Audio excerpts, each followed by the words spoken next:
যতটুকু করবে সাল্লিম সাল্লিম আমাকে বাঁচান, ওই দিন তো এক ব্যক্তি থাকবে মুহাম্মদুর রাসূলুল্লাহ, যিনি না চারে বসবে, ময়দানে চিৎকার দিবে উম্মতি উম্মতি উম্মতি।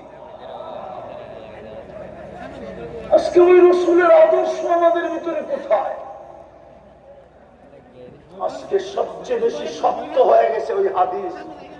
আল্লাহ রসুল মনে হয় আমাদের দিকে তাকাই বলছিলেন, বাদা দিনু গরিবা, হায় হায় প্রথম প্রচারই আমার উপরে ধাক্কা, আর একদিন আসবে সায়াউদু কামা বাদা।